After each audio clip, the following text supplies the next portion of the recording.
All right, guys, welcome back. Today, we're going to be going over 3 deadlift tips to help improve your performance. Also going to be going over my heavy deadlift triple that I have today, 699 or 700 pounds for 3 reps. Like always, guys, please comment below your age, body weight, height, and goals so I can make a better assessment and get you guys more weight on the bar. So let's take a look at my warm-ups leading up to my top sets, break everything down, and see what we can pick apart.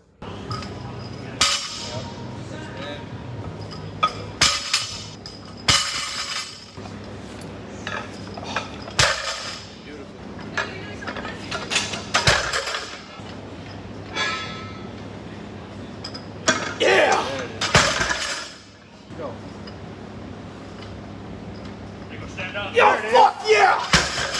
Oh, yeah. Let's start doing work today. Oh, fuck yeah! Settle. Yeah! Come on, come on! Good! Oh, yeah! Get the fuck out of here. Lock it in! Oh, that's nice! Let's go! Straight to it! Fuck yeah! Finish that! Finish that control! There it is! Beautiful. Yep, get the work in, finish it. Man strength, perfect. There it is, 5 coach on 8 total. Good, 6!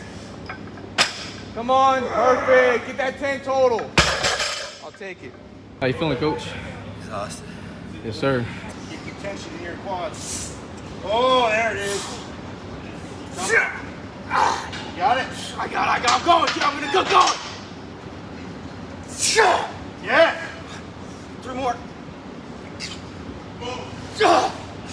2 more. You got this.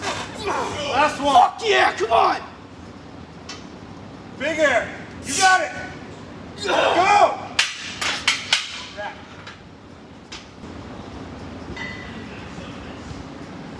All right, so as you guys saw, that was 700 or 699 for 3. Super high intensity workout, man. A lot of fatigue.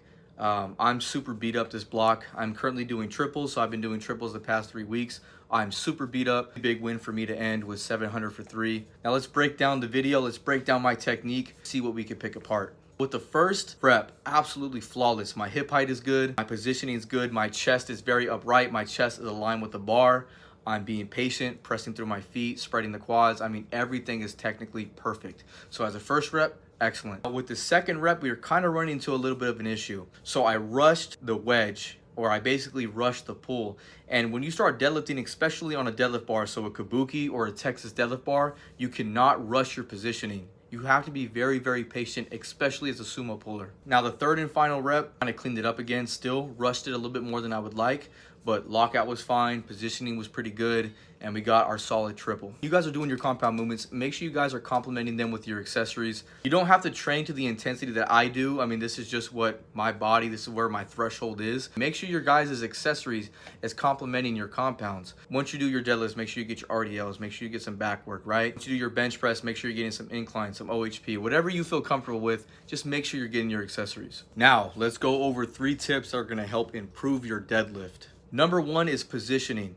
Okay, please guys, make sure you're getting into a very optimal position regardless if you're a sumo puller or if you're a conventional puller. And one way to hold yourself accountable to your positioning is taking film right in front of you and then to the side. So that way when you're going over, you're at home, you're just obsessing about your workouts, you can watch film to help hold yourself accountable and break down where you need to improve. Because your chest position, you never really know how much in front of the bar you are until you take an angle from the side. You're like, dude, holy shit, I'm really in front of the bar. So positioning is super, super important, guys. Make sure you guys are taking film. Number 2 is going to be hip height. So hip height is extremely important in deadlift. The best pullers, the best optimal deadlifters have a nice gap between their hips and their knees. That's going to allow for better leverage. The deadlift, especially the sumo deadlift, is not really about strength, but more so being in a more technical, advantageous position. So whether you're pulling sumo or you're pulling conventional, always be aware of your hip height. And don't ever do what's called squatting the deadlift, right? Where you're trying to kind of overcompensate by getting your hips too low, and before you know it, the deadlift feels like shit and you're not pulling correctly and your back hurts. That's because you're trying to squat the deadlift. So always just be aware of your hips. Like I said, with the first tip, take video, make sure you're getting all angles so you can see your hip height from different positions, work on mobility, try different stances, things of that nature. Number 3, finding what kind of puller you are. understand that when it comes to the deadlift, there's no one size fits all. You could be a super wide sumo puller like me, or you could be a very narrow conventional puller, some of the greats in the IPF. I mean, there's gonna be so many different ways to break down the deadlift, and the most important thing I can tell you guys is experiment.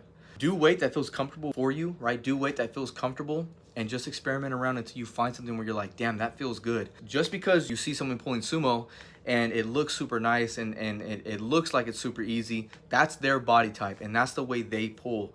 You might be an amazing conventional puller and you're holding yourself back by trying to pull sumo and go super wide when your hip sockets don't even allow it. Hip sockets play a major role in what kind of puller you are. I have very wide hip sockets. I don't like to squat or stand without having my toes out, because it feels very uncomfortable. When I have my toes forward and I try to squat, so much pain. It feels extremely uncomfortable. Some people can squat with their feet facing straight forward, and that feels comfortable for them. So taking your time to understand the kind of puller you are is going to benefit you in the long run, because always remember, guys, powerlifting, strength sports, anything along those lines, even being a gym bro, we're playing the longevity game. Don't get hurt. Don't let your ego get too much in the way. Take your time and find out what kind of puller you are. All right, guys, that was the video for today. I hope you guys found this video useful. If you need more help or you want more in-depth breakdowns, please comment below. I love taking the time to write out and message you guys on what you can do to improve your performance. Once again, guys, comment below your age, body weight, height, and goals, and I'll see you in the next one.